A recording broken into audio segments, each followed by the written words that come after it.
e vou começar por um vídeo de um canal espanhol, anarco-liberal, que resolveu falar sobre o Brasil. E, como vocês vão ver, perante o evidente sucesso do governo Lula, mais uma vez, esse canal resolveu demonstrar que aquilo que parece ser um sucesso, afinal, vai ser algo de muito negativo para o Brasil. Mas vamos ver o que é que eles dizem e eu vou, à medida que for surgindo as falácias, porque eu já assisti o vídeo anteriormente, à medida que for surgindo as falácias, eu vou pausar e explicar aonde é que estão as falácias e como esses canais manipulam os seus seguidores de forma a distorcer a realidade. E eles fazem de uma forma extremamente inteligente, porque eles não mentem. O que eles escondem é uma parte da verdade que que não encaixa naquilo que eles afirmam. Eles fazem a afirmação e depois vão buscar apenas a parte dos números que, segundo eles, valida as suas ideias, ignorando tudo aquilo que torna evidente que aquilo que eles defendem está totalmente errado. Mas vamos assistir ao vídeo.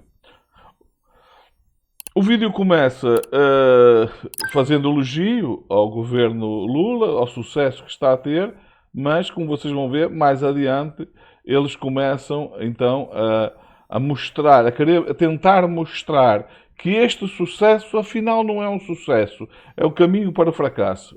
Mas vamos assistir. Dentro de unas cuantas semanas, el presidente Lula da Silva entrará en su tercer año de gobierno después de su triunfal regreso a la política brasileña. Tras un periodo marcado por acusaciones de corrupción, de escándalos y de problemas con la justicia, el viejo líder socialista logró imponerse sobre su rival Jair Bolsonaro en las pasadas elecciones de 2022. Ahora bien, esta victoria vino acompañada de grandes promesas electorales por parte de Lula. Promesas como la recuperación económica, la expansión de los servicios públicos y la reinserción de Brasil en la esfera internacional. Muchos calificaron estos objetivos como burda, palabrería, promesas utópicas e irreales que, en caso de implementarse, harían saltar por los aires la poca estabilidad que ya de por sí tiene el país. 6 meses para convertirnos. Eu quero já começar aqui a fazer uma pausa para dizer o seguinte. Ele fala a pouca estabilidade. Mas como assim pouca estabilidade? Mas reparem só como ele já começa a usar termos negando a realidade. Fala que se trata que o governo atual está a seguir uma política que leva a uma baixa estabilidade. E agora é curioso, a seguir, como vocês já estão a ver, ele começa com a frase do Paulo Guedes, em que ele afirma que seria 6 meses para virar uma Argentina e ano e meio para virar uma Venezuela. Bom, nós vamos... O Lula está prestes a completar 2 anos de governo e a realidade mostra, e eu depois vou-vos mostrar aqui um gráfico em tempo real do PIB, que vocês vão ver como se manipula também aí a realidade do governo de Milei na Argentina.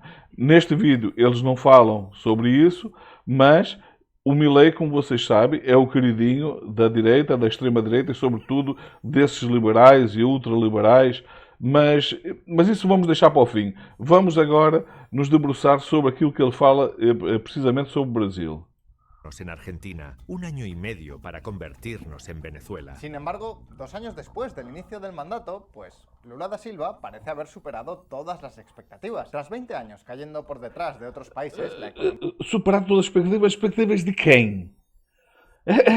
Eu acho sempre muita graça quando diz superou todas as expectativas. Expectativas de quem? Do mercado? Mas isso é alguma surpresa? Mas vamos continuar. economía brasileña ha logrado convertirse de nuevo en la octava más grande de todo el planeta, superando a Canadá e Italia por primera vez desde 2017. El consumo de las... Aqui uma pausa. Repara que eles falam que o Brasil voltou à oitava posição, é verdade. Mas sabe o que eles não diz? É que voltou à oitava posição, tendo Lula entrado no governo, com o Brasil na 12ª posição.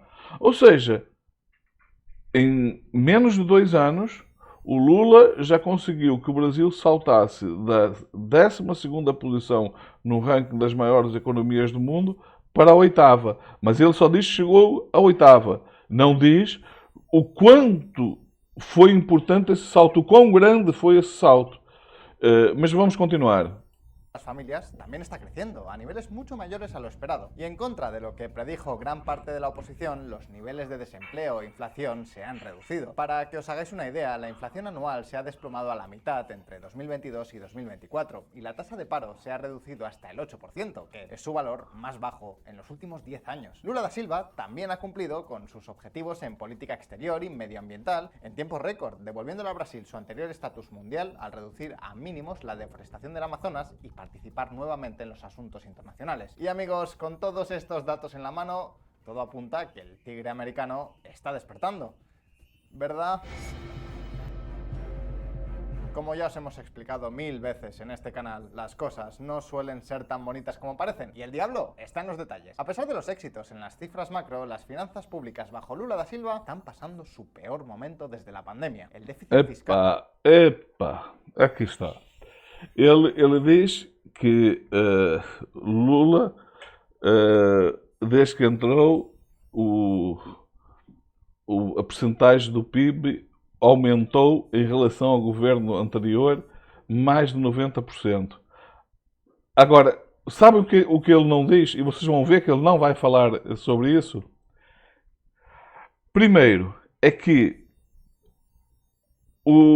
esse déficit só aconteceu porque o governo Bolsonaro deixou de pagar os precatórios, só aí foram cerca de 90 bilhões de reais, e deixou de pagar as dívidas aos Estados.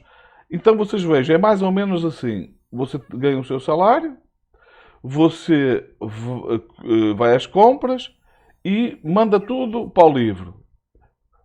Vai tudo para a dívida.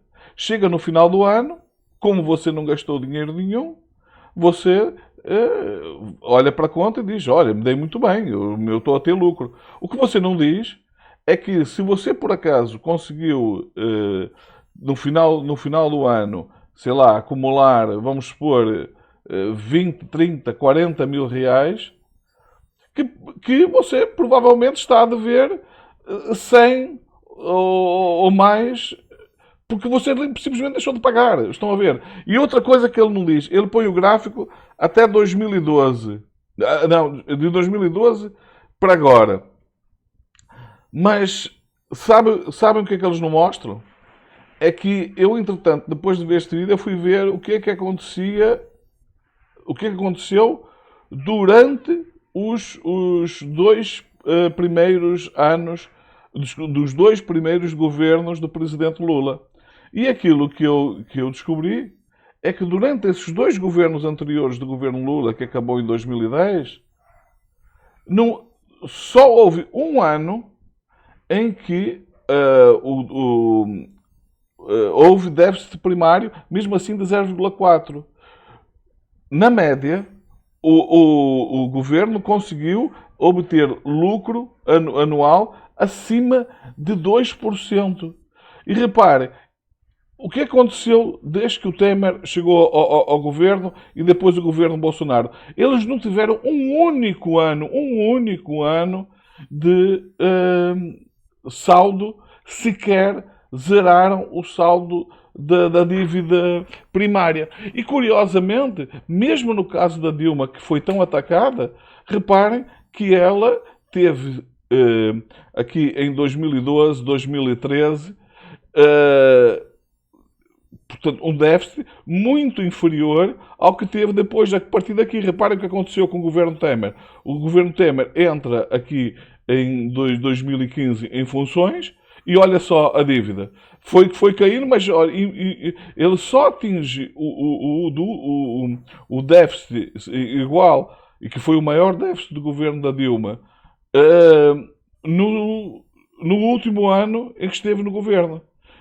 Teve sempre com déficit maior. Mas isto é simplesmente ignorado. Porquê? Porque isto aqui é um governo de direita. E depois, quando entra Bolsonaro em 2018, aliás, até não, não, desculpa, o Temer, na verdade, esteve sempre acima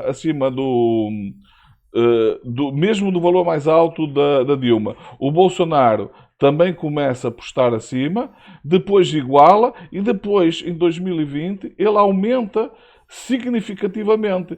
E nesses 2 anos que aqui está, em que ele teve um déficit maior do que de 2012 e 2013, em que a Dilma está no governo, bem maior até, sendo que aqui, em 2023, este gráfico só não está invertido, ou seja, se ele tivesse pago aquilo que devia, e faltou-me dizer mais uma coisa, não bastava isso, é que mesmo com tudo isto, o que aconteceu é que o governo que tinha acabado de ser eleito, o governo de transição, foi obrigado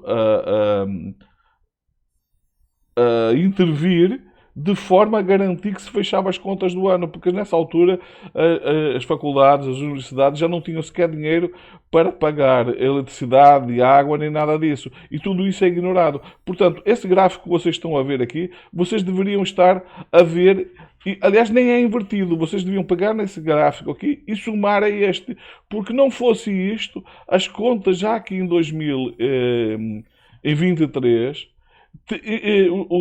estaria zero ou muito próximo de zero. Mas claro, tudo isso é ignorado, porque convém. Mas vamos prosseguir. Ha aumentado en más de un 93% en tan solo un año. Lula mintió. Durante su campaña electoral aseguró que mantendría el balance presupuestario, pero es que eso no está ni se le espera. Y lo peor es que la inestabilidad financiera pone en jaque tanto la confianza por parte de los inversores como la política monetaria del país. Entonces, ¿en qué quedamos? ¿Ha sido las reformas de Lula da Silva un éxito, como se suele decir por ahí?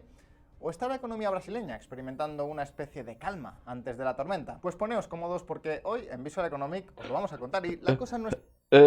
Outra coisa que é curiosa, é sempre assim, sempre que as coisas estão a correr bem, eles atiram sempre para um futuro que não se sabe aonde é que esse futuro vai acabar, em que as coisas vão correr mal. Portanto, se daqui a 10 anos, quando o Lula já não estiver no poder, alguma coisa correr mal com um governo de direita, por exemplo, eles vão atribuir tudo isto àquilo que foi feito no governo Lula. Porque é assim que a direita e esses liberais funcionam.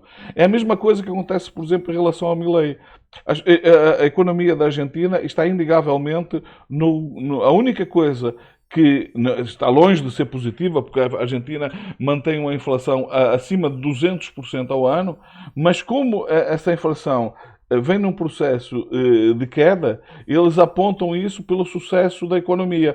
E mais uma vez, o que acontece é que o Milei, tal como o Bolsonaro fez no Brasil, tem tido saldo positivo das contas públicas. Só que esse saldo positivo das contas públicas vem precisamente do facto de ele não estar a pagar dívidas que tinha que pagar. Ele também não está a pagar dívidas às províncias argentinas, está a cortar as verbas às universidades públicas, porque o objetivo dele é acabar com as universidades públicas. Então, basicamente é isso. Ele consegue ter um resultado positivo. Porquê? Porque ele despede em massa os funcionários públicos. Com isso, afeta gravemente a economia argentina. E claro, se o país parar pura e simplesmente, é claro que ele vai ter o saldo positivo das contas. Só que no limite não vai sobrar argentino para contar a história, porque eles vão todos morrer à fome. Vamos continuar. Tan sencilla como parece. Además, ojo, porque ya que hablamos de Brasil, sabréis que una de sus principales industrias es la petrolera. Pues bien, ¿sabías que la industria del petróleo está en máximos? A pesar de los enormes esfuerzos globales por una transición energética verde, pues el consumo del petróleo sigue en aumento y las petroleras están batiendo récords históricos de beneficios. ¿Cómo es esto posible? Pues os lo contamos en el último vídeo de Si lo hubiera sabido, que como ya sabéis, es el canal de Mutuactivos en el que colaboramos. En ese vídeo, Alberto nos cuenta todos los detalles sobre la industria industria del crudo. Os dejamos el link aquí abajo en la descripción y en el comentario fijado. Y dicho esto, sigamos con la economía de Brasil. Agora aqui uma pausa pelo seguinte. Repara, falou sobre petróleo. Mas repara que ele não fala, por exemplo, que esse aumento da receita do petróleo, quando o Lula chegou ao poder pela primeira vez, em 2002, o Brasil não era autossuficiente na produção de petróleo. O Brasil tinha necessidade de importar petróleo. Mesmo assim, durante todos esses dois governos em que o Brasil não tinha atingido ainda a autossuficiência, as contas públicas foram sempre positivas. Mas tudo isso é ignorado. E outra coisa que é ignorada é que o Brasil hoje só é exportador de petróleo porque o Lula bancou a investigação, portanto, do pré-sal e a exploração do pré-sal, contra tudo e contra todos, porque toda a direita atacou fortemente porque não fazia sentido, não era economicamente viável a produção do pré-sal, porque o custo de extração desse petróleo é extremamente caro, bastava o petróleo cair um pouco, que isso iria levar à ruína da Petrobras. Bom, a verdade o que se mostra é que hoje a Petrobras desenvolveu tecnologia que foi permitindo, ao longo do tempo, reduzir os custos de extração do petróleo, de forma que hoje o Brasil é um dos países, apesar de extrair petróleo em águas ultraprofundas, e nesse aspecto a Petrobras é a empresa mais avançada nessa tecnologia. Não há nenhuma empresa que sequer se compare em termos tecnológicos de prospecção de petróleo em águas ultras profundas, e consegue fazer isso a um custo extremamente baixo, a um custo próximo, por exemplo, por incrível que pareça, do que consegue, por exemplo, a Arábia Saudita, que é aquela que tem um custo de extração de petróleo mais baixo do mundo.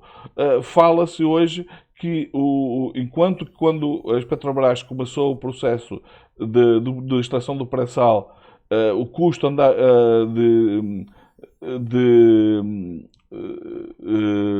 de exploração desse petróleo andava à volta dos $30 o barril, hoje esses custos apontam para cerca de $12 o barril aproximadamente, o que é um preço extremamente baixo e que faz com que a Petrobras hoje seja altamente lucrativa, mas é altamente lucrativa graças à política que o Lula seguiu no seu último governo,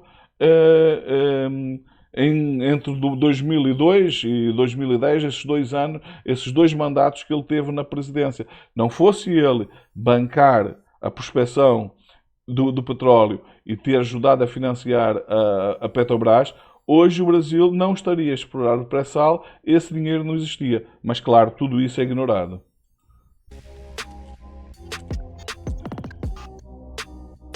La presencia de Lula da Silva se ha caracterizado, aparte de por su amor al gasto público, por su frío y calculado pragmatismo político. Al fin y al cabo, cuando la mayor parte de ambas cámaras legislativas está en tu contra... Aqui em relação aos gastos, ele ignora, a direita e a extrema-direita no Brasil ignora, muitos jornalistas ignoram também, falam sempre que é preciso cortar gastos. E ninguém diz aonde cortar. E ninguém diz aonde cortar porquê? Porque não tem aonde cortar. Porque quase todos os gastos estão contingenciados. O governo não pode cortar gastos. Então, pouco dinheiro lhe sobra já. E aquilo que sempre é apontado como gastos é basicamente investimentos que no futuro, e já aliás já está a produzir resultados, porque está a permitir fazer crescer a economia, por isso que o Brasil está a crescer a um ritmo muito acima das previsões do mercado, porque, claro, um mercado que chega a ficar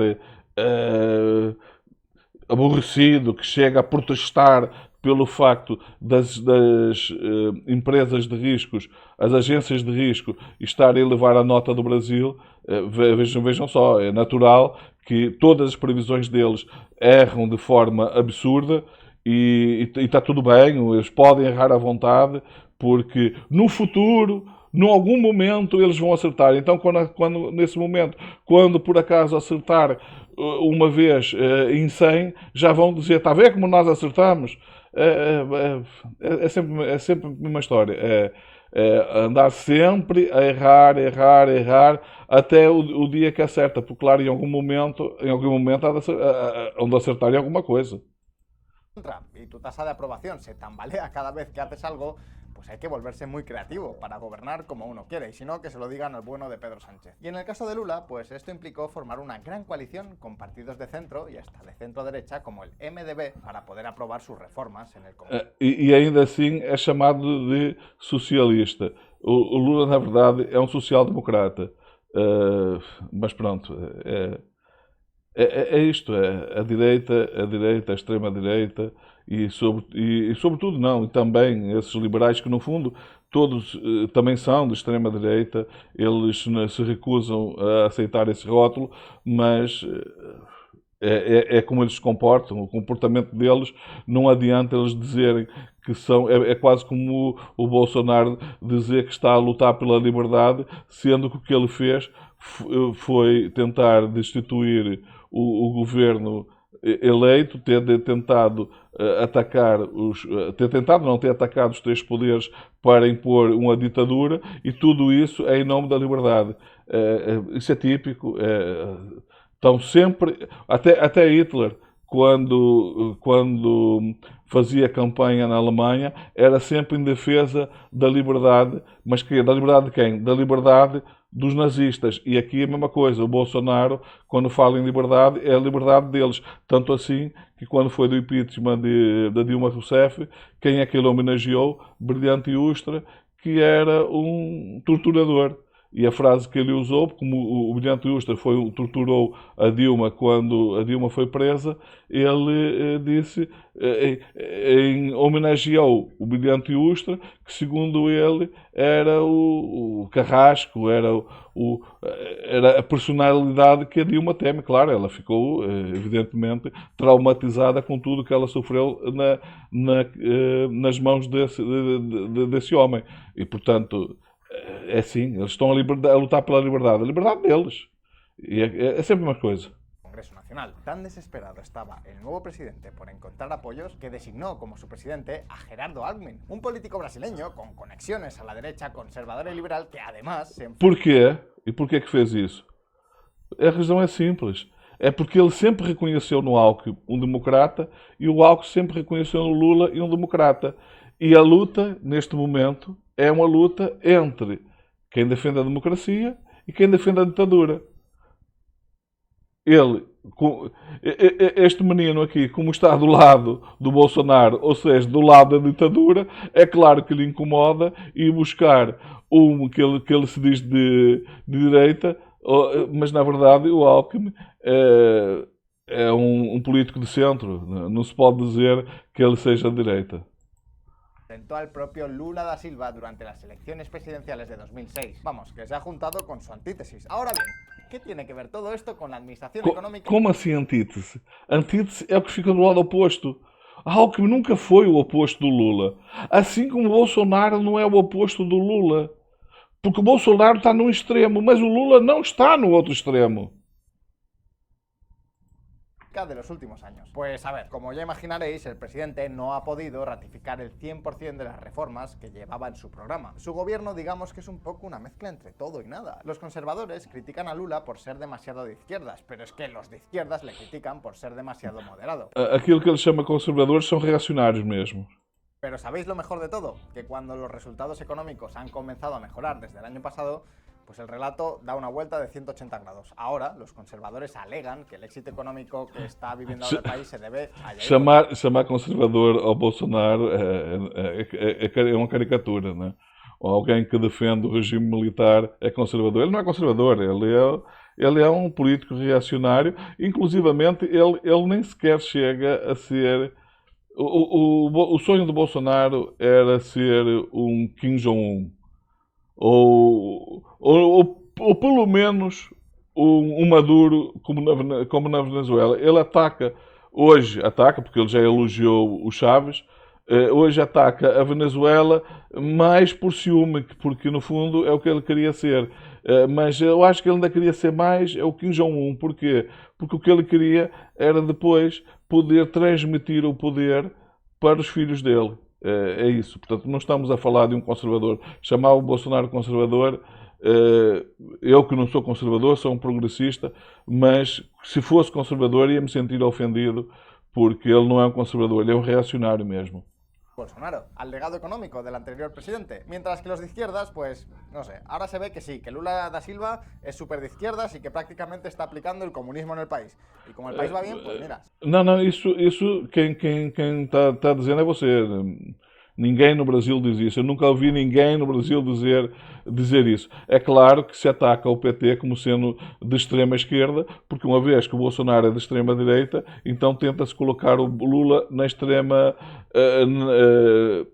esquerda, mas não faz nenhum sentido. Mesmo os que criticam sabem que isso não faz nenhum sentido.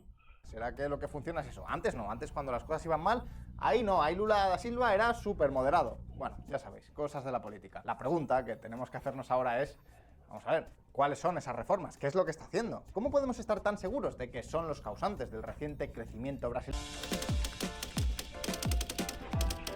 Independientemente de lo controversial que nos pueda resultar la figura de Lula, una cosa está clara. Estos 2 últimos años han sido poco menos que milagrosos. Solo en 2023 el PIB real brasileño creció más del doble. Essa história do milagre, da sorte do Lula é recorrente.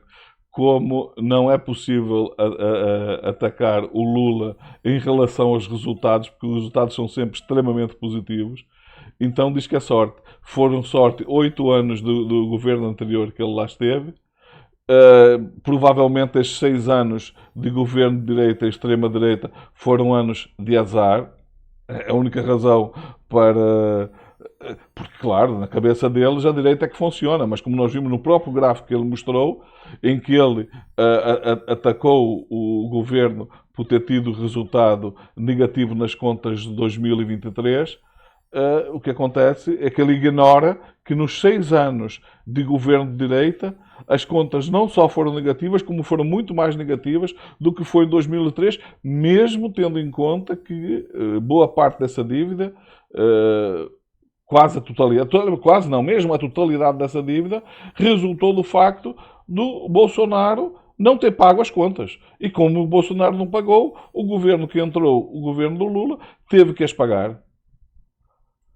De lo que esperaba el FMI. Posteriormente, el pasado mes de julio, el fondo tuvo que corregir. Esses gráficos aqui já estão desatualizados, porque neste momento aqui, em 2024, este gráfico aqui já está, a não ser que, pode ser que o 2024 seja aqui, mas este aqui foi o resultado de 2023, também não deve ser. Portanto, isto aqui deve ser 2024. Não, mas 2023 está aqui. Está, 2,9, está certo. Pronto, aqui 2024 é isto e aqui foi a tendência trimestral, talvez. Mas neste momento o crescimento já está a ser já aponta para acima dos 3% de crescimento. O próprio mercado que erra de uma forma sempre contra o Estado erra de forma absurda, está a apontar, mas já aponta, que apontava para um crescimento de pouco mais de 1%, já aponta para um crescimento de 3,1%, o que quer dizer que muito provavelmente vai estar mais perto de 3,5% do que 3,1%. Sus predicciones de crecimiento, pero no para reducirlas, sino para volver a aumentarlas al 2,1%. Lo cierto es que los mercados internacionales esperaban de Brasil pues un auténtico pinchazo, como el que está sucediendo en Alemania o en Reino Unido, pero les ha salido el tiro por la culata. Ahora bien, ¿quiere esto decir que el glorioso... Agora repare, nada como, que ele consegue atacar. Portanto, o resultado é de tal forma positivo que basicamente o que ele faz é, ok, o resultado é extraordinário, está muito acima das expectativas, mas no futuro, é sempre no futuro, Aponta sempre para um futuro. E claro, quando se aponta sempre para o futuro, ninguém pode dizer que ele que não tem razão, porque o futuro ainda não chegou. Portanto, se em algum momento a coisa acontecer, ele vai poder dizer que teve razão, quando na verdade esteve errado o tempo todo e vai estar errado até o fim, porque não há nenhuma perspectiva dessa catástrofe acontecer. Su líder Lula da Silva ha traído la prosperidad a Brasil con sus políticas de izquierdas. Pues a ver, sí, Sim e não. Repare, ele só está há menos de 2 anos no governo. Seria um milagre, de facto, que ele, em apenas 2 anos, tivesse trazido o milagre financeiro. Não, não é um milagre ainda, mas está no bom caminho. Aliás, está num excelente caminho, sobretudo tendo em conta que foram os 6 anos anteriores de governos de direita e extrema-direita, porque o governo de Bolsonaro, estamos a falar de um governo de extrema-direita.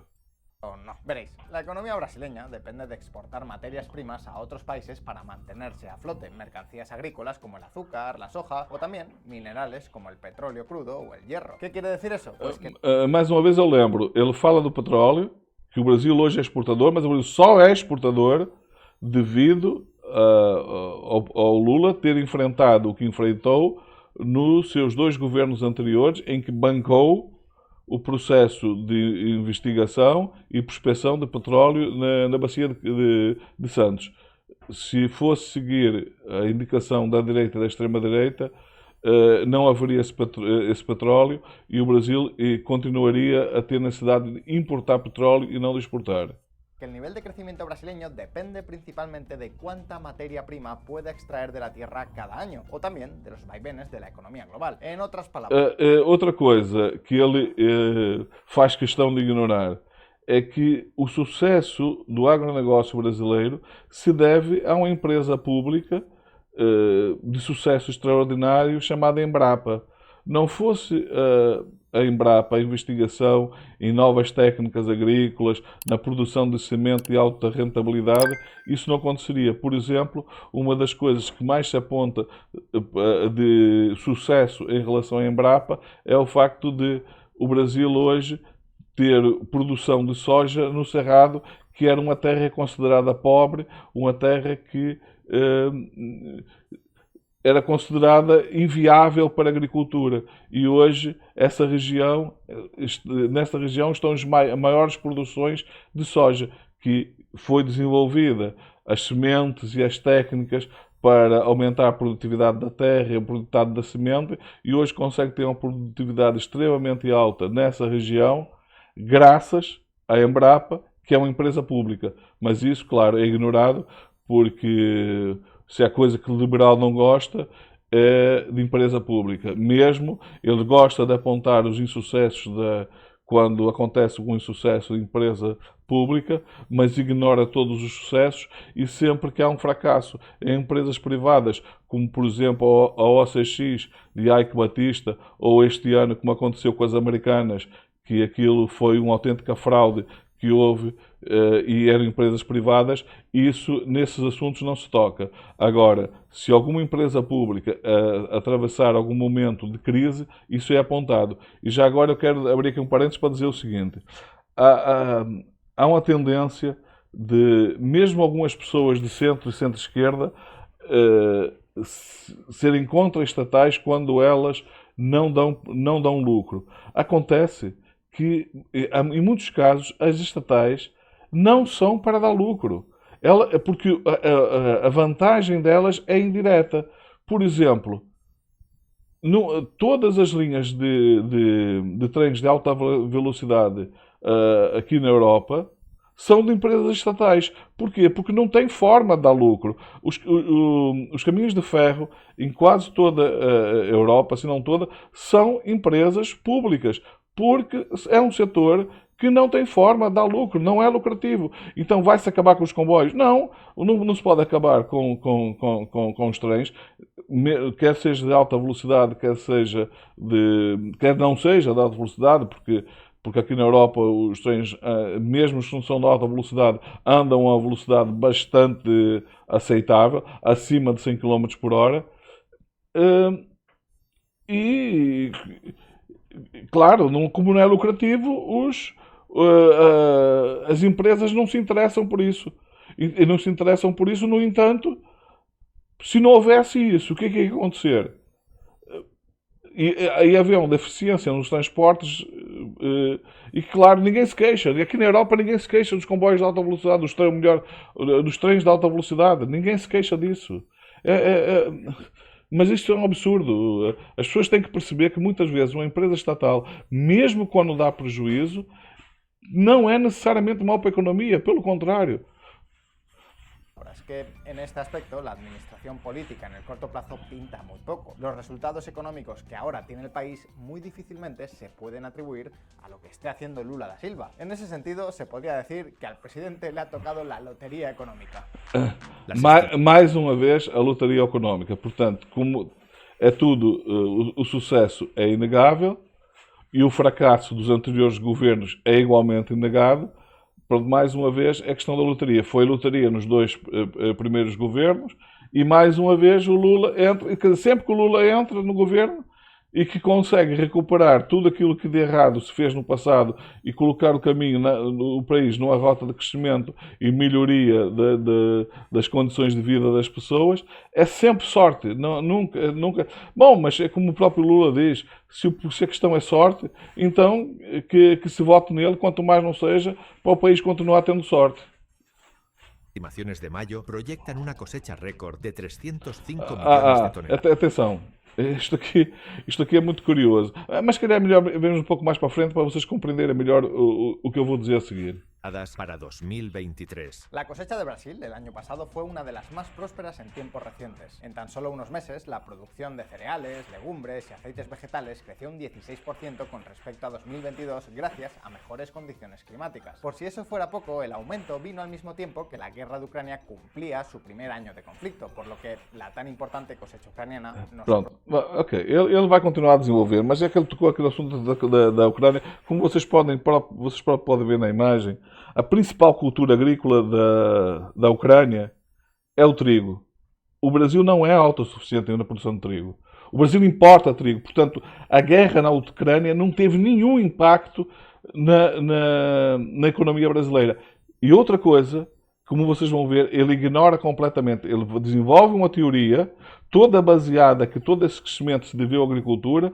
No entanto, ignora que este ano o Brasil está a crescer até mais do que no ano passado e pasme-se, não é por causa do agronegócio. Muito pelo contrário, o agronegócio está impactando negativamente, porque o agronegócio este ano, devido ao clima que no passado foi favorável, mas esse ano está sendo extremamente desfavorável, há uma queda significativamente na produção e mesmo assim a economia está a crescer e está a ser puxada, sobretudo, pelo investimento industrial e na compra de bens de capital. E, portanto, aqui tem um impacto extremamente positivo em termos de futuros, porque as empresas, ao investir, por exemplo, em maquinário, elas estão a programar um crescimento futuro. Portanto, essas máquinas vão aumentar a produtividade e vai aumentar a rentabilidade. Automaticamente já está programado um crescimento futuro e que nada tem a ver com o agronegócio. O agronegócio, neste caso, só impactou negativamente nas contas, porque ele teve o crescimento só não é maior porque o agronegócio este ano, ao contrário do que aconteceu ano passado, está em queda significativa. Produjo y aumentó la Mas isso, claro, é ignorado, ¿no? Esto llevó a que sus precios se dispararan en los mercados internacionales, lo que le permitió a los exportadores brasileños vender sus... Pronto, mas mais uma vez eu lembro, repare, o Brasil é essencialmente, em termos de cereais, é essencialmente exportador de soja, milho e café. Nenhum desses produtos tem a ver com a guerra da Ucrânia. A Ucrânia produz essencialmente trigo. O Brasil é importador de trigo. O Brasil não consegue ser sequer autossuficiente na produção de trigo. Não faz nenhum sentido. E agora, repare, que ele só foi buscar, em relação ao agronegócio, ele faz questão de só ir buscar os resultados de 2023, onde houve crescimento. Mas, claro, é por isso que eu digo que muitas vezes é possível enganar-se as pessoas sem ter necessidade de mentir. Basta omitir parte da informação e de forma a poder-se defender a narrativa. Então, como ano passado o agronegócio cresceu, já agora uma coisa, o agronegócio cresceu e, por acaso, o agronegócio não é um setor do próprio país? Porquê é que o agronegócio é demonizado? Mas e porquê é que, por exemplo, o agronegócio já vem de crescimento há décadas vem crescimento? Portanto, durante todo o governo Temer, durante todo o governo Bolsonaro, foram-se batendo recordes sucessivos de produtividade e, no entanto, o país não cresceu ao mesmo ritmo que está a crescer hoje. Isto realmente é um absurdo. Essa gente, no fundo, não tem nenhuma espécie de caráter. Isso é questão mesmo de falta de caráter. Por un muy alto margen de beneficio. Vamos, la más pura definición de en el momento adecuado y en el lugar adecuado. Pero, aunque no os lo creáis... Mais uma vez, momento é isso, é sorte, é só sorte. O Lula entra sempre no momento adequado. Se amanhã ele sair e entrar um governo de direita e voltar a se perder tudo aquilo que se conquistou, entrou-se no momento errado. E se voltar a entrar, provavelmente já não será mais o Lula pela idade que ele tem. Mas, por exemplo, imaginemos que daqui por algum tempo depois entre o Haddad e volte a ter resultados positivos. Então, mais uma vez, entrou na hora certa. É sempre assim a justificação. Cosa no acaba aquí. La producción brasileña de hidrocarburos, como el petróleo, también ha... Sim, a produção está a aumentar, graças ao Lula, já agora, não é? Ao contrário do que ele diz que nada disso se deve ao Lula, não, se deve muito ao Lula.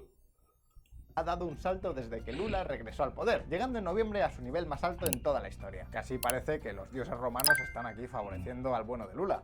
Esto, combinado con los precios crecientes del combustible en todo el planeta tras la guerra, ha potenciado todavía más a las exportaciones. Na verdade, o petróleo chegou a estar mais alto do que está hoje durante o governo Bolsonaro.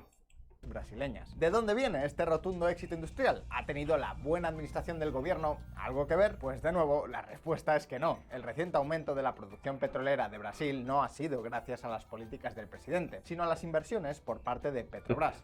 Sim, mas também não teve nada a ver com o governo Bolsonaro. Foi a empresa de facto que investiu. E agora está a investir muito mais do que no tempo do Bolsonaro, por uma razão muito simples. É que, por decisão do governo, a empresa vai começar a pagar menos dividendos e usar esses dividendos não só para investir no aumento da produção de petróleo, mas também na produção de energia verde, como a construção de parques eólicos, fotovoltaicas, para a produção de hidrogênio verde. Portanto, como o Lula diz, que o objetivo é, quando o petróleo acabar, a Petrobras continuar a existir como uma empresa de energia. Não será petróleo, será o hidrogênio, será a eletricidade.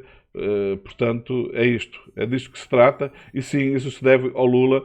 Não tem aqui nada da mão do Bolsonaro. Até que o Bolsonaro nunca poderia ter nada a ver com a mão do Bolsonaro, porque o Bolsonaro não tem a mínima noção de coisa nenhuma. Ele não sabe o que anda a fazer, ele não tem uma ideia de país, ele não tem propostas para nada. Todas as propostas, sempre que ele fala em alguma coisa, é sempre no sentido de destruir.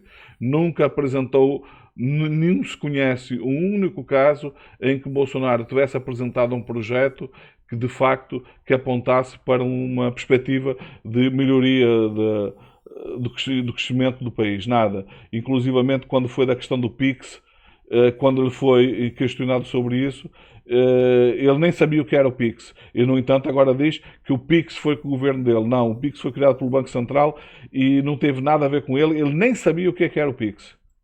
El gigante estatal llevó a cabo la instalación de 5 embarcaciones de carga y descarga, como el FPSO P-71. Já aqui mais uma pausa. Nos governos anteriores do Lula, essas embarcações eram produzidas no Brasil, agora são importadas. E as pessoas dizem, mas já importadas a um preço mais barato. Pois é, só que elas eram um preço mais baratas, mas estava a gerar mão de obra noutros países, e eram dólares que estava a sair, enquanto que no Brasil ela estava a gerar mão de obra no Brasil, estava a gerar riqueza no Brasil e em reais, não era em dólares. Os dólares ficavam aqui e o que saía era e o que era usado era reais. Ao contrário, quando se vai comprar lá fora, é moeda estrangeira que sai do país. Y el FPSO Almirante Barroso como parte de una iniciativa para explotar las reservas de petróleo en la capa del presal del país. Este proyecto planea... Pré-sal esse que só existe, mais uma vez, graças ao Lula ter batido no peito e dizer não, vamos apoiar a Petrobras e com a ajuda do BNDES a Petrobras teve capital para poder fazer prospecção e exploração desse petróleo. Não fosse isso, nada disso existia. Por isso, sim, tudo isto se deve não a este governo Lula. Este governo Lula irá produzir os resultados mais tarde daquilo que está a ser feito agora, e sim, está a ser feito agora, mas daquilo que o Lula fez no passado. Desde el año 2020, le ha permitido a Petrobras revitalizar la producción de varios de sus depósitos más importantes, como el campo de Marlin. Y los resultados no se han hecho esperar demasiado.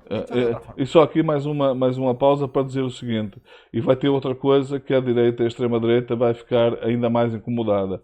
É que agora, com a descoberta de um campo de petróleo na margem litoral, que aponta para o dobro, ou mesmo mais do dobro, do pré-sal da Bacia de Campos, mais uma vez no governo Lula, e sim, apesar do IBAMA e os ecologistas estarem a fazer pressão para que esse petróleo não seja explorado, o Lula já afirmou que sim, esse petróleo vai ser explorado, e já se começaram a dar passos nesse sentido.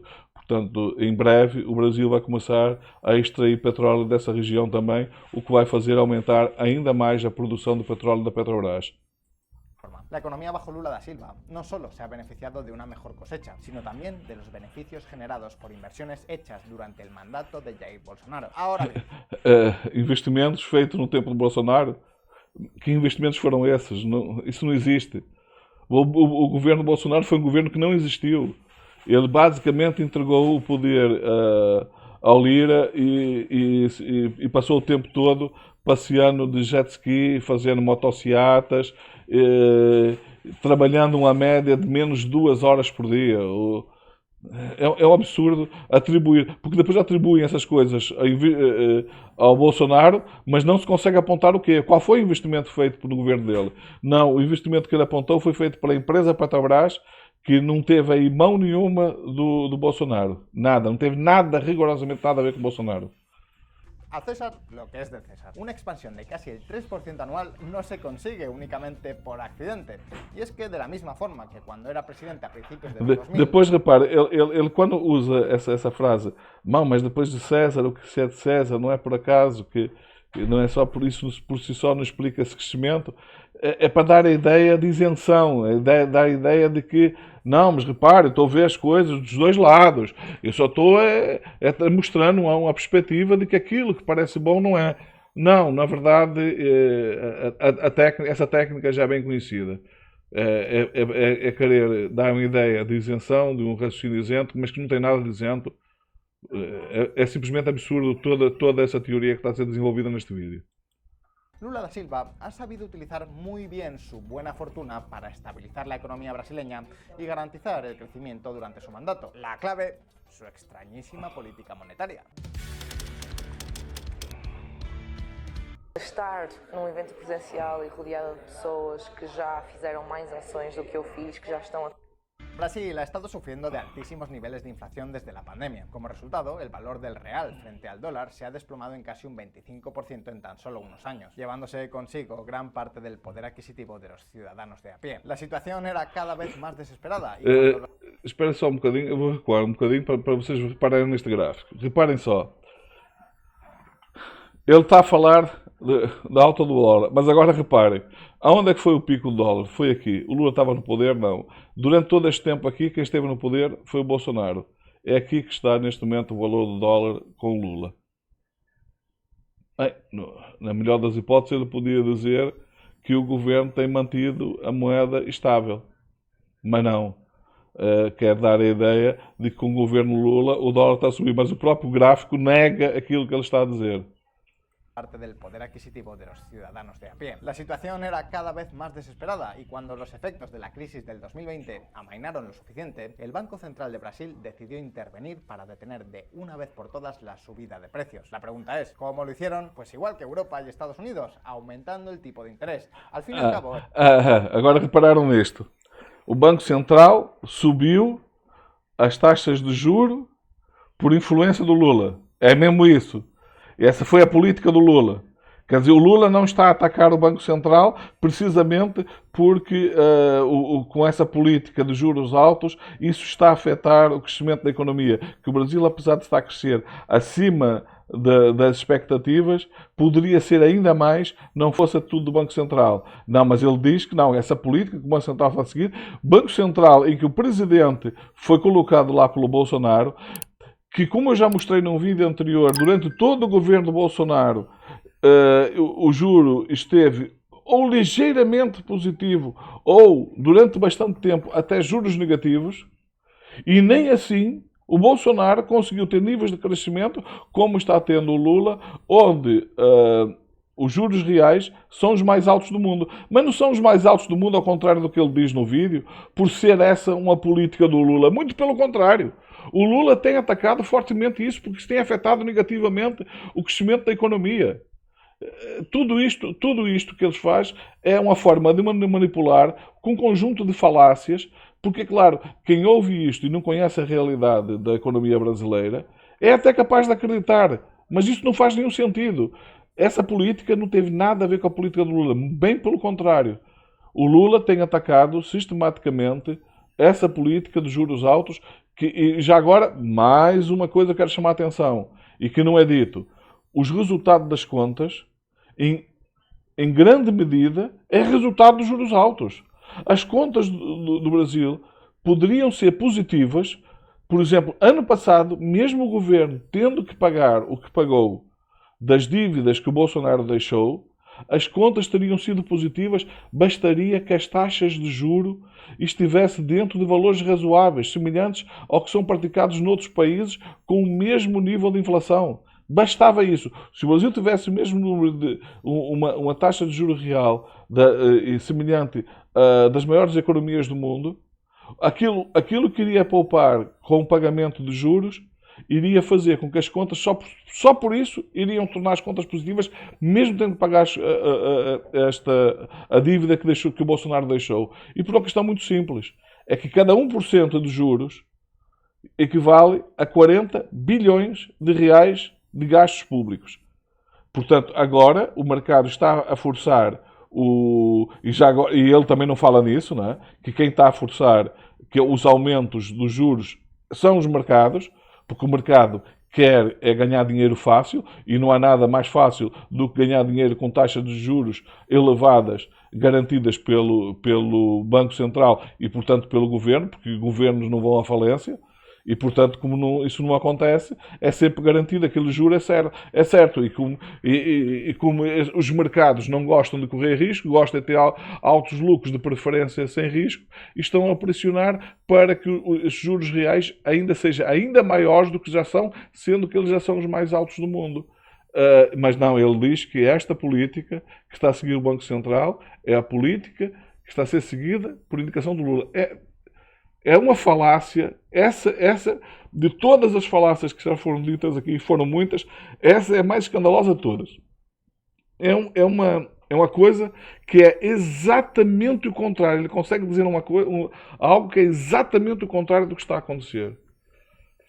El interés es como una especie de precio para la deuda. Es lo mucho que te cuesta pedir dinero prestado para invertirlo o gastarlo. Y como en todo mercado... E já agora aqui mais um parênteses para dizer o seguinte.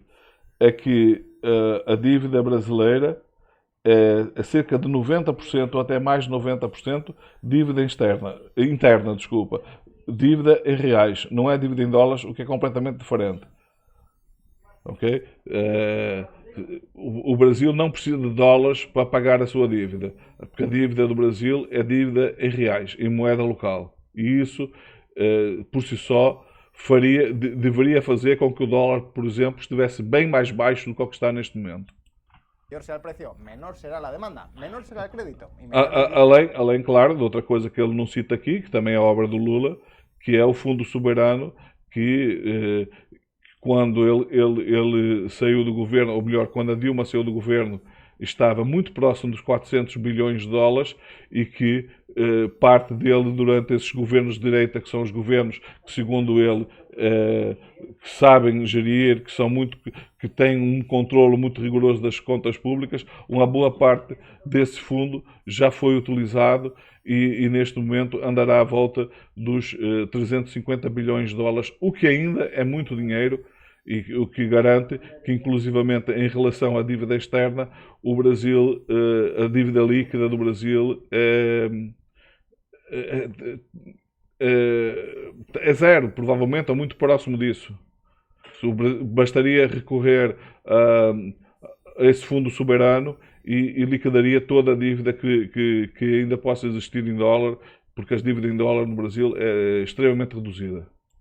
Dinero que circulará en la economía, haciendo que los precios se frenen. De esta forma, los tipos de interés subieron de un 2% hasta un increíble 13,75%. Agora reparem aqui, no próprio gráfico que ele faz, mas ele passa por cima disso, que ele não analisa este gráfico. Reparem aqui, este era o patamar em que estava os juros. Durante todo o governo de direita, o que é que o Banco Central fez? Baixar as taxas de juros. Para quê? Para permitir que a economia crescesse mais. A economia cresceu? Não. Está crescendo mais agora, apesar dos juros reais estar aqui a volta de 9%, com tendência para subir, porque a pressão do mercado para subir ainda mais as taxas de juros reais vai no sentido de, muito provavelmente, sei lá, no final do ano, não me surpreenderia que a taxa de juros reais estivesse em 10% ou muito próximo disso, o que é um valor absurdo, não é? É de longe o maior juros reais pago em todo o mundo. Y por supuesto, la inflación se moderó. Sin embargo, tras esto, la economía brasileña sufrió un nuevo problema, el estancamiento. Y es que de la misma manera en la que... Como é que é? Estancamento? Quer dizer, uma economia que está a crescer, que é uma das economias que está a crescer mais no mundo, está em estancamento? Está estancada? Isto é ridículo. Isso é simplesmente ridículo. É que é uma afirmação completamente falsa. La subida de tipos reduce la inflación, también puede reducir el crecimiento económico. Si sois una empresa... Pode reduzir o crescimento económico, sendo que a previsão para este ano é de um crescimento ainda maior do que no ano anterior. Não, como eu digo, todo este vídeo é baseado em falácias e não faz nenhum sentido as afirmações que estão aqui feitas. Nenhum sentido, em praticamente parte nenhuma. A única parte em que faz sentido foi na parte em que ele de facto elogiou o governo Lula. Mas depois, quando foi atacar, só disse mentiras e análises completamente equivocadas. ¿Tenéis planes para invertir y expandir vuestras operaciones? ¿Lo haríais si el interés que os da el banco supera el 13%? Pues más difícilmente. Y justo fue eso lo que el sector privado pensó. De hecho, una de las razones por las que el Fondo Monetario Internacional proyectaba una reducción en el crecimiento económico de Brasil para 2023 eran precisamente los altos tipos de interés. E errou redondamente. Errou só em mais de 300% em relação à previsão que havia e o que acabou por ocorrer. O Lula tem recordado por diversas vezes o momento em que ele se encontrou com o presidente do FBI, que dizia que o Brasil só ia crescer 1,8%, no máximo 1,8%, e ele afirmou nessa altura, não, o Brasil vai crescer muito mais do que isso. E a verdade é que acabou o final do ano em 2,9%, quase 3% de crescimento. Quer dizer... mesmo o presidente do FBI errou e errou feio, sendo que o mercado ainda errou mais ainda, porque apontava para um crescimento da volta de 0,8%, ou seja, não chegava nem 1%. Na verdade, chegou quase a 3%. Privada a causa de ello. Esta situación le presentó al nuevo presidente Lula da Silva con un muy complicado dilema para el inicio de su mandato. Por un lado, si mantenía los tipos altos, lograría controlar la inflación, pero no podría alcanzar sus objetivos de crecimiento ni... Manter os juros altos, mas, mais uma vez, o Lula não decidiu manter os juros altos. Quem decidiu manter os juros, quem decidiu subir os juros contra a vontade do Lula, tanto que o Lula atacou sempre essa ideia de manter os juros altos, foi o presidente do Banco Central colocado lá pelo Bolsonaro. Neste caso já não é só a questão de manipulação dos números. É mentira, simplesmente. É mentira descarada. Y podría aumentar el gasto público tanto como había prometido. Pero por el otro, si decidía recortar tipos para reactivar la economía brasileña, entonces tendría posibilidades de cumplir con su programa electoral, pero eso tendría el riesgo de hacer regresar la inflación y el caos monetario. En circunstancias normales... No entanto, o que ele está a fazer é restaurar o PAC, que está a investir fortemente e nem por isso a inflação saiu de controle, muito pelo contrário, está abaixo da inflação durante o governo Bolsonaro e todo o governo de direita. El gobierno tendría que haberse decantado por una de las dos opciones, pero afortunadamente para Lula, al final no tuvo que elegir ninguna de las dos. Afortunadamente, é sempre questão de sorte. ¿Qué por qué? Pues porque gracias a la explosión de las exportaciones de petróleo y productos agrícolas... Volta a questão das exportações de petróleo. A causa do crescimento é a exportação do petróleo e produtos agrícolas. Sendo que este ano o setor agrícola está em queda e ainda assim a economia está a crescer mais do que no ano anterior. Porquê que isto está a ser ignorado? Não faz nenhum sentido. Só mesmo com o objetivo de manipular a opinião pública. Não tem outra justificação. Mencionamos anteriormente, el valor del real brasileño se disparó. Todo el mundo necesitaba moneda brasileña para comprar sus productos. De esa forma se creó una especie de colchón monetario. O valor do real disparou. Mas onde é que ele viu isso? Isto nem sequer é verdade. O valor do dólar está mais ou menos igual ao que estava. Está ligeiramente abaixo do que estava no final do governo Bolsonaro. Quer dizer, no início começa com um conjunto de falácias e manipulação dos factos para depois acabar com mentira, simplesmente mentira. Aqui estamos a falar de uma pessoa que está a mentir em relação aos números. Que permitió recortar intereses sin que eso disminuyera el valor del real y por tanto aumentara la inflación. Este plan fue puesto en práctica desde verano de 2023, unos meses después de la extraordinaria cosecha de ese año, y los tipos de interés se fueron reduciendo. A baixa que houve dos juros foi por iniciativa do Banco Central e contrariando a vontade do mercado, que o mercado nunca defendeu, ou então defendia quando não tinha outra hipótese de não defender um ligeiro corte, era sempre cortes extremamente debaixo de 0,25. E agora, sendo que não houve, a situação está melhor ainda do que estava antes, o mercado que está a fazer é que, como em 2025 vai entrar um presidente colocado pelo Lula, então a pressão agora é para fazer subir ainda mais as taxas de juros de forma a atrasar todo o processo que necessariamente vai acontecer de redução das taxas de juros gradualmente. E já agora reparem que no próprio gráfico que ele mostra, isto aqui é 2022, é o último ano de governo Bolsonaro. Só a partir daqui começou a subir. Porquê é que ele começou a subir a partir daqui? Porque já se começava a prever que o Lula ia ganhar as eleições. Porque, como eu já disse, eu tenho outro vídeo no canal que vocês poderão ver, em que eu demonstro que durante quase todo o governo Bolsonaro as taxas de juros foram inclusivamente negativas. E nem por isso cresceu como se esperaba. El resultado, amigos, fue todo un éxito y es lo que explica buena parte de la bonanza actual. Ahora bien, por muy increíble que pueda parecer esta jugada, ¿qué pasará cuando se acabe el milagro? Quiero decir, no es como si el superávit comercial se fuera a mantener eternamente. En algún momento las exportaciones tendrán que bajar. Sim, mas há quantos anos o Brasil vem tendo superávit comercial? É que até mesmo no governo de direita, o Brasil continuou tendo superávit comercial. Isto é que é simplesmente absurdo. O Brasil é um dos poucos países do mundo que tem superávit comercial com a China. Niveles habituales. Y cuando eso ocurra y el balance comercial se reduzca, ya no habrá suficientes... E depois, quando isso ocorre, mais uma vez, quando isso acontecer no futuro, como não é possível criticar o presente, eu vou desde já criticar o que vai acontecer no futuro. E mais uma vez, previsões que são tiradas, vocês sabem de onde? porque só pode ser desse sítio que sai esse tipo de previsões. Dólares para mantener los préstamos baratos. ¿Cuál será entonces la solución de Lula da Silva? Pues una de sus favoritas: regular, tasar y gastar a manos llenas.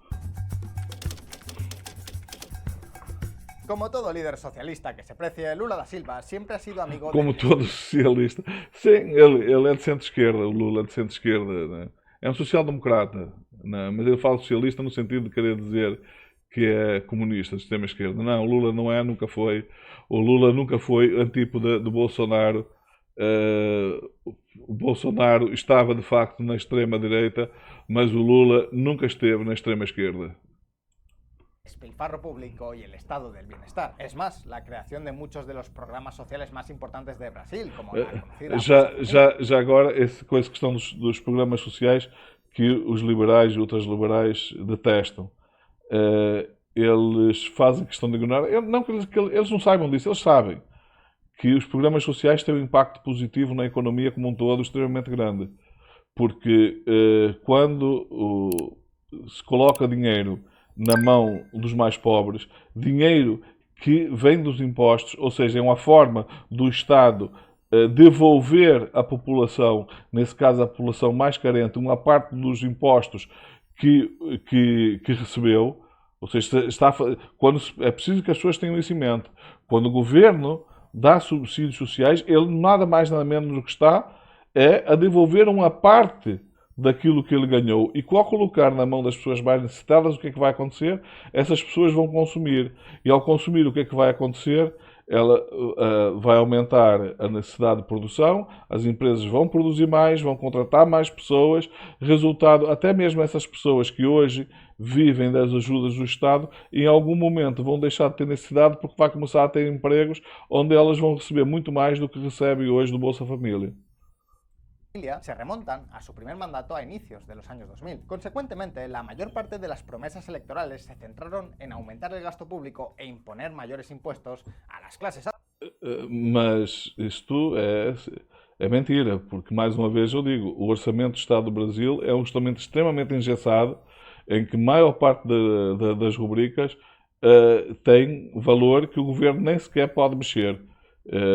Mas na verdade eu acho que algumas delas deveriam mexer sim, mas para cima, para gastar mais, porque o Brasil gasta muito menos, por exemplo, com a educação por estudante, gasta muito menos por estudante do que gasta, por exemplo, a Alemanha, a França.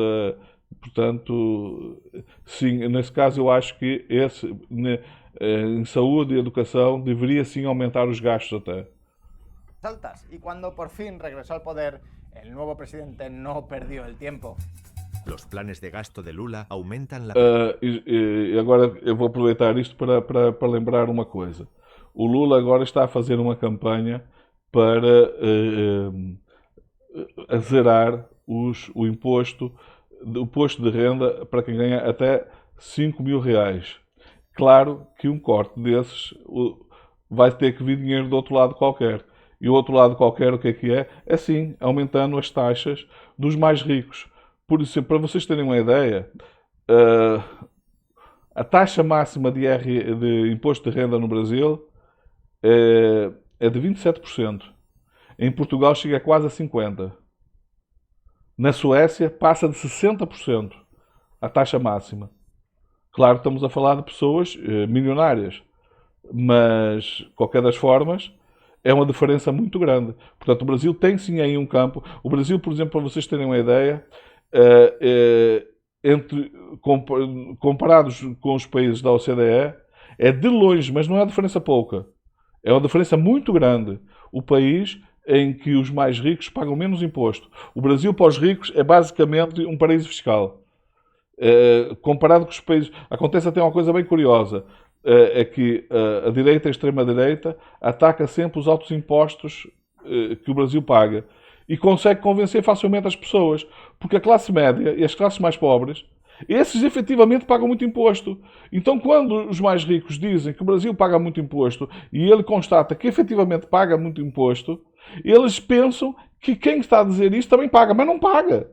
Não paga imposto. A questão é que é possível, sim, reduzir de forma significativamente os impostos para quem ganha menos. Mas para isso é preciso aumentar significativamente os impostos de quem paga mais. Porque não tem cabimento o tão pouco de imposto. O Brasil, repara, o Brasil, das principais rendas dos mais ricos vem dos dividendos, lucros com a compra e venda de ações, juros. É de onde vem a parte da renda. Toda essa renda no Brasil não se paga imposto, é imposto zero. E quando toda essa renda, que geraria bilhões de reais para o Estado, não está a pagar imposto, o que é que acontece? Quem está a pagar imposto são os mais pobres, que não deveriam estar a pagar ou deveriam estar a pagar muito menos. E curiosamente, quando a direita, a extrema-direita, lança dessa narrativa de que o Brasil paga muito imposto, ele consegue muito facilmente colher. Porque o que é que ele não diz? Atenção, paga-se muito imposto, mas quem está a pagar imposto é a classe média e a classe mais pobres, porque nós não pagamos. Claro que eles não dizem isso, mas é essa a realidade. A realidade é que essa pressão que existe em relação aos impostos no Brasil tem a ver com isso. E outra coisa, eu tenho vídeos aqui no canal que eu falo sobre isso. Eu defendo que se deveria zerar os impostos sobre o consumo. Claro, com exceção de alguns produtos, não faz sentido não pagar imposto. Bebidas alcoólicas, cigarros, refrigerantes com grande quantidade de açúcar, assim, todos esses produtos que fazem mal à saúde, por exemplo, deveriam sim ter impostos elevados. Mas fora isso, tudo o resto não deveria estar sujeito a imposto. Inclusivamente, eu defendo que as empresas deveriam pagar imposto, não de forma igual a todas elas, mas deviam pagar em função da relação entre o lucro que a empresa tem, o número de postos de trabalho que cria e a massa salarial, de forma que quanto mais empregos a empresa gerar e quanto melhores salários a empresa pagar, a empresa vai pagar menos imposto. Isso faz todo sentido. Porquê? Porque quando a empresa emprega mais trabalhadores e paga melhores salários, esses trabalhadores vão eles mesmos pagar mais imposto. E ao pagar mais imposto, faz todo sentido que a empresa pague menos. Por outro lado, não faz nenhum sentido que a empresa, ao distribuir dividendos, esses dividendos não estejam sujeitos a imposto. Quando a empresa, os mais pobres têm, os que têm alguma renda de juros bancários, é uma coisa ínfima. Quem ganha muito dinheiro com juros são os ricos e tudo isso está isento. E ao se isentar todo esse rendimento dos mais ricos, o que acontece é que os mais pobres têm que pagar a conta. Por isso que eu não entendo como é que, quer dizer, em parte até entendo, é a ignorância mesmo, as pessoas não vão atrás do conhecimento, elas deixam-se manipular com extrema facilidade.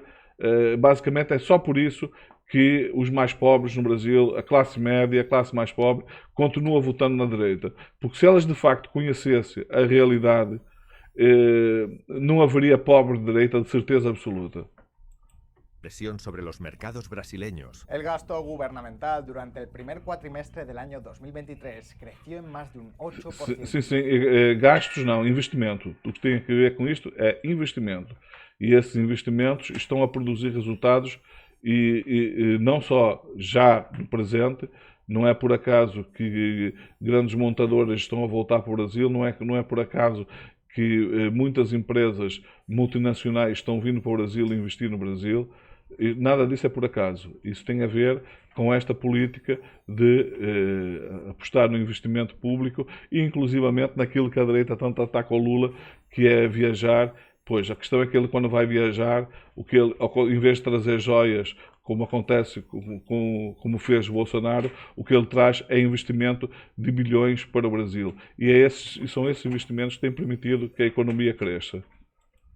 Interanual, y al cabo de un año la cifra superó el 42%. ¿A dónde está yendo tanto dinero? Os preguntaréis. Pues a reconstruir todos los programas sociales que su predecesor, Jair Bolsonaro, había recortado o suprimido para controlar el déficit fiscal. En el corto plazo, el aumento del gasto, sumado a las... Déficit fiscal. Houve déficit fiscal no governo Bolsonaro.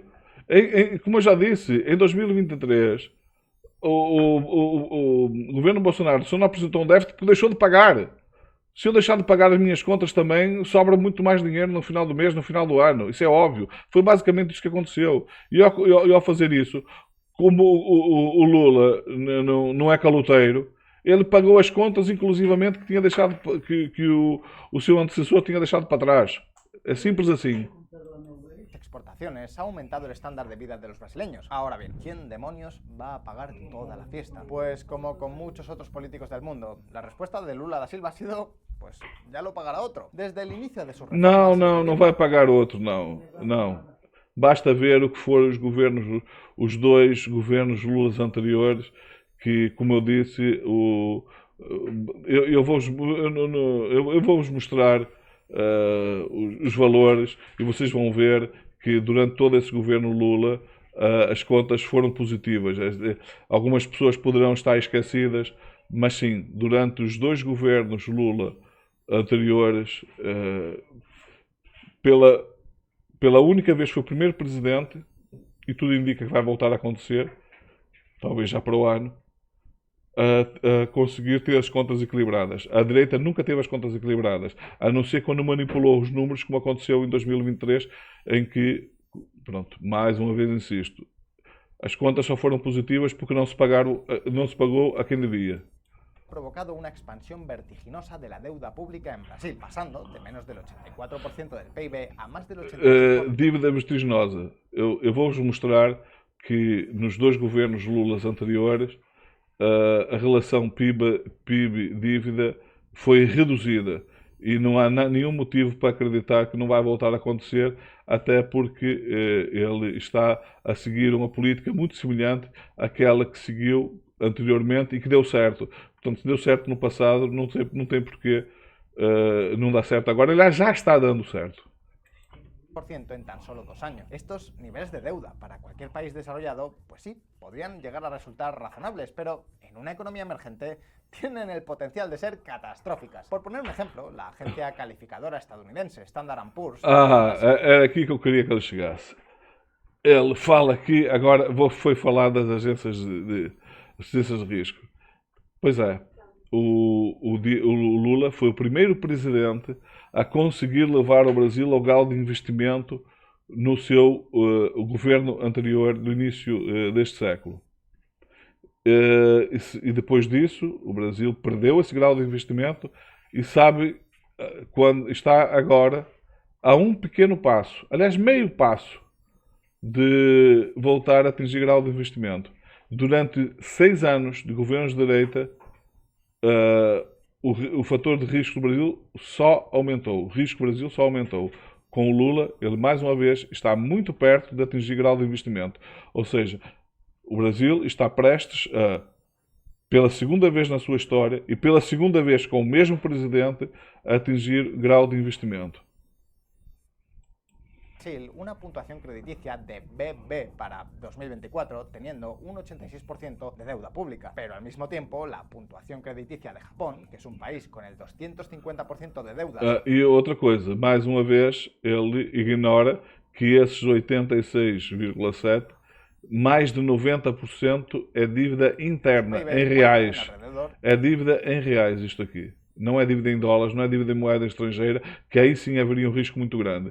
A Argentina, por exemplo, que está lá com o Milei, que eles tanto adoram, a maior parte da dívida da Argentina é em dólares. E o Brasil não só tem a maior parte das dívidas em reais, como tem um fundo soberano que cobre com sobra a dívida que tem em moeda estrangeira. De una A. O dicho de otra forma, que a pesar de que Japón esté mucho más endeudado que Brasil, los inversores confían más en que el primero les devolverá sus préstamos que lo haga el segundo. ¿Cómo es?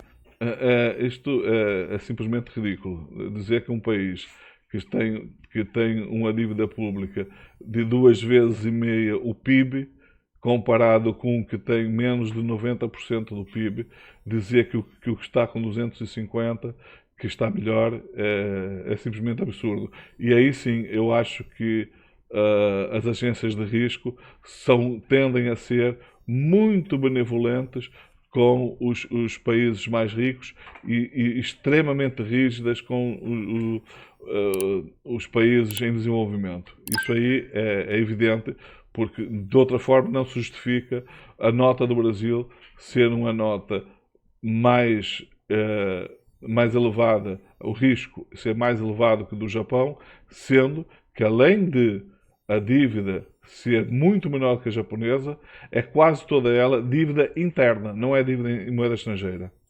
¿Es eso posible? Pues porque la economía japonesa pues, es mucho mejor, está mucho más desarrollada y es mucho más sólida que la del gigante sudamericano. Además, tienen muchísimos más ahorros acumulados. Sim, sim, só que lá está, é de facto uma economia mais avançada, mas também a dívida é 2,5 vezes o PIB. A do Brasil não chega a 90% do PIB. É absurdo isto. Por lo que puede permitirse endeudarse en mayores proporciones sin que ello haga desconfiar a los inversores. La cosa es que si Lula da Silva quiere... É que a questão é que enquanto a dívida do Brasil é uma dívida perfeitamente paga, a do Japão, assim como a dos Estados Unidos, por exemplo, são dívidas impagáveis. É tão simples quanto isso. Por isso é que não faz sentido sequer os mercados de risco classificarem tão bem a dívida do Japão e a dos Estados Unidos, que ainda está melhor classificada que a japonesa. Sendo que a dívida dos Estados Unidos só é pagável porque no limite os Estados Unidos podem emitir dólares. É tão simples quanto isso. Porque se em algum momento, e eu estou convencido que em algum momento vai acontecer, do dólar deixar de ter o domínio em termos de moeda nas relações internacionais, sobretudo com o lançamento da nova moeda dos BRICS, em que uma boa parte das trocas comerciais vão deixar de ser feitas em dólares entre os países e outros que entrarão e passar a ser feita na moeda dos BRICS, o que vai acontecer é que muito provavelmente o dólar vai até entrar em colapso. Não é por acaso que a China está a trocar os créditos que tem de dívida americana, está a vender para comprar ouro. Evitar el colapso total del sistema financiero, lo cierto es que solo tiene dos alternativas. O bien, Colapso total do sistema financeiro. Sério. O Brasil, com Lula. A história mostra o contrário de tudo isso. logra ganarse la confianza de los mercados financieros para poder seguir endeudándose, o bien reduce el déficit fiscal. ¿Terminará eso sucediendo? Pues de momento hay dos estrategias sobre la mesa. Lula lanza un plan para reindustrializar Brasil con 60.000 millones en créditos blandos y subsidios. En primer lugar, el Estado brasileño piensa invertir grandes cantidades de dinero para... Já agora, toda essa ajuda que o Estado brasileiro dá à indústria nacional é irrisório comparado a que dá a outros países, inclusivamente considerados liberais como os Estados Unidos. O apoio que os Estados Unidos dá é incomparavelmente maior. Basta dizer que o governo americano subsidiou uma empresa de Taiwan para se instalar nos Estados Unidos para produzir semicondutores e deu à empresa qualquer coisa como 50 bilhões de dólares. A empresa recebeu 50 bilhões de dólares para se instalar nos Estados Unidos. E não houve protesto. Foi feito no governo Biden, nem democratas, nem republicanos acharam que isso foi uma má ideia. Portanto, mais uma vez, é um absurdo. Todo este vídeo é baseado em falácias, mentiras e absurdos. Activar la innovación y la reindustrialización del país, principalmente en forma de subsidios y créditos públicos a ciertos sectores estratégicos que podrían llegar a sumar más de 60.000 millones de dólares en total. Pero, por otro lado, el presidente también ha impulsado la aprobación de una muy ambiciosa reforma fiscal, la cual simplificará la recaudación del IVA y mejorará los ingresos del Estado. ¿Funcionarán estas estrategias? Pues es difícil de decir, aunque por lo general, y salvando contadas excepciones como el programa de Yozma de Israel o el programa de Taiwán, los sistemas de inversión pública suelen acabar dedicando el dinero de forma... Basta estudar o que aconteceu na Coreia, em que, para quem não sabe, a Coreia, nos anos 80,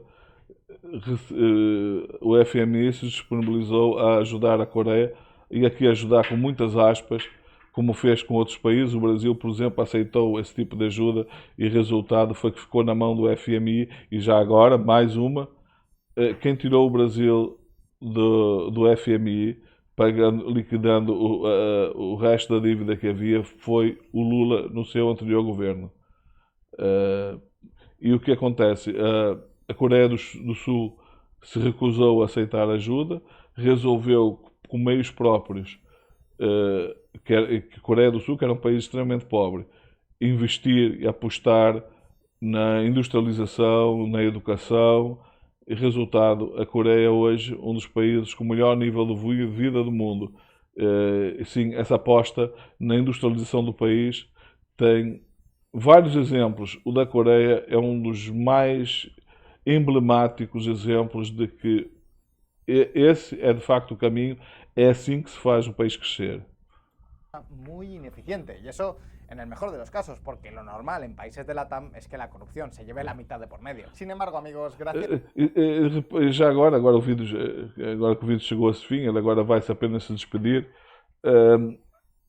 Repara, é sempre a mesma história. Sempre que se fala em corrupção, associa-se a corrupção ao Estado, sendo que não há corrupção sem empresas públicas.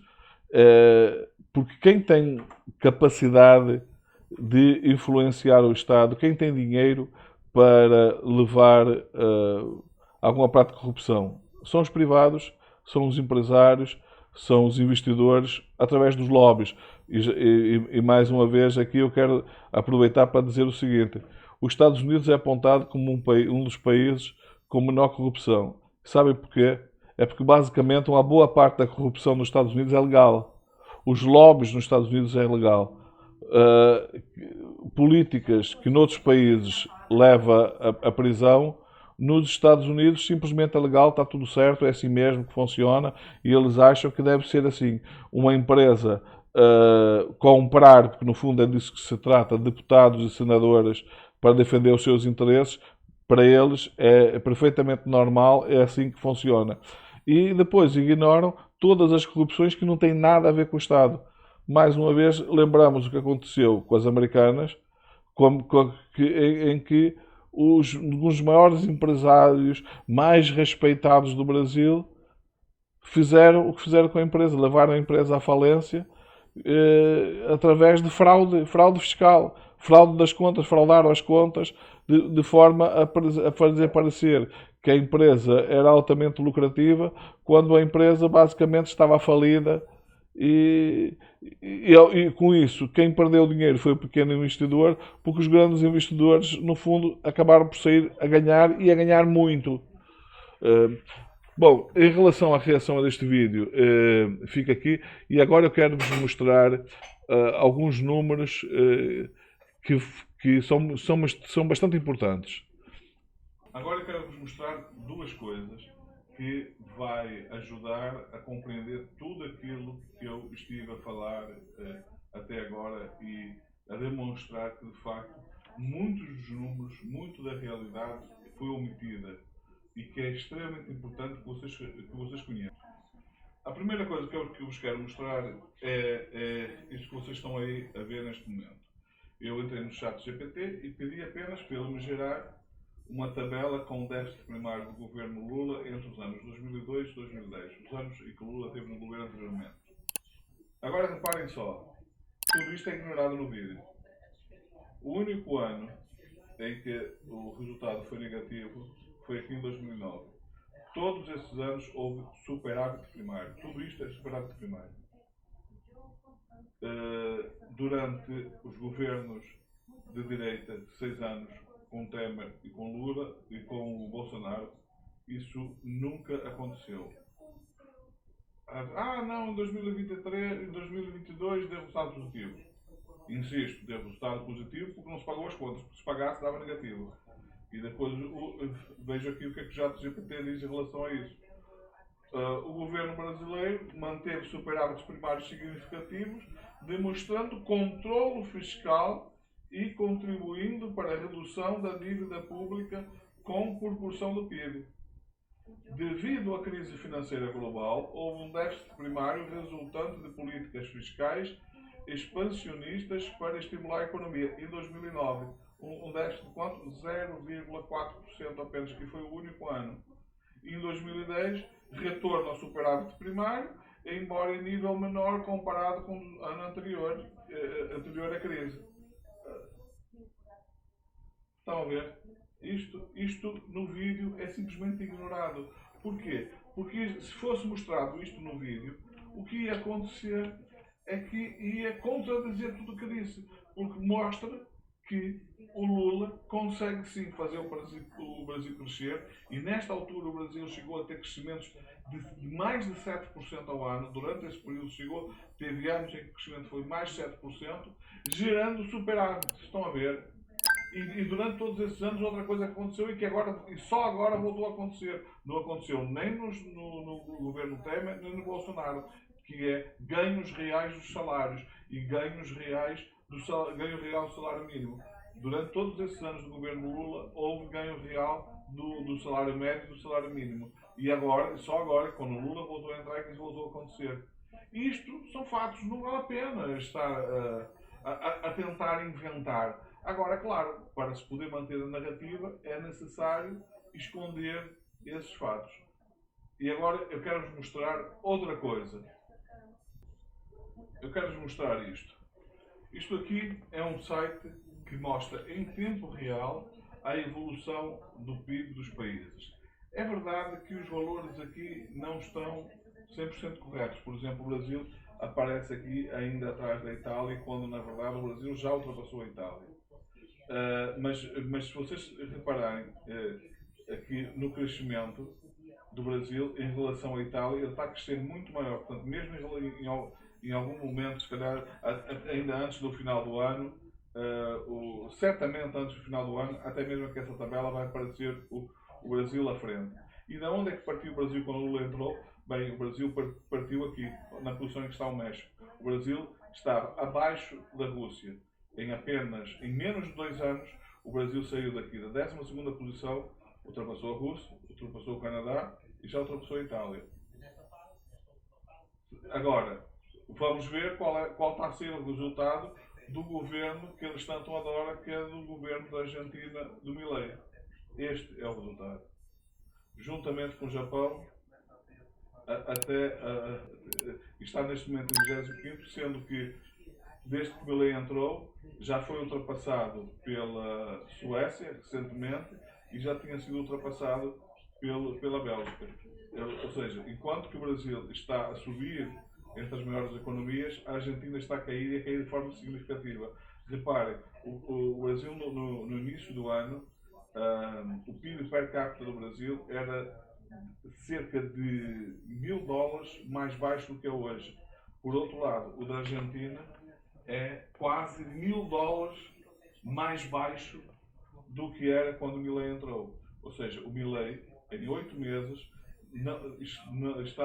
a economia da Argentina está em queda constante, de forma que se o Milei se mantiver no governo, mas mesmo que não se mantenha, a situação da Argentina é muito complicada mesmo. Tudo aqui aponta para que dentro talvez de um ano, ou até menos de um ano, o Brasil passará a ter um PIB per capita, pela primeira vez na história, o Brasil passará a ter um PIB per capita maior do que da Argentina. E para quem não sabe o que é o PIB per capita, o PIB per capita basicamente é o PIB de um país a dividir pela sua população. Como a Argentina tem um PIB que é 1/4 do Brasil, o PIB da Argentina, para vocês terem uma ideia, é menor do que o PIB do Estado de São Paulo. Só que a Argentina tem uma população semelhante à população de São Paulo, cerca de 45 milhões de habitantes, e por isso é que consegue ter um PIB per capita ainda assim maior do que o Brasil, mas será por pouco tempo. Muito em breve o Brasil, por primeira vez na história, o Brasil nunca teve um PIB per capita maior do que o da Argentina. Isto está em vias de acontecer. Isto está a acontecer com quem? Com um governo de extrema-direita, com um governo anarcocapitalista, que é tudo que defende o canal deste vídeo que vocês acabaram de ver. E por uma questão de justiça, eu vou colocar na descrição um link para o canal para que vocês possam ver, e vou deixar também um link para, se vocês quiserem acompanhar aqui esta página da evolução do PIB, e para vocês terem essa informação, porque pronto, se em algum momento vocês precisarem de usar alguns argumentos para demonstrar a realidade, vão ter aqui uma ferramenta bastante útil para isso. Bom, este vídeo ficam por aqui. Passem bem, vemos no próximo vídeo.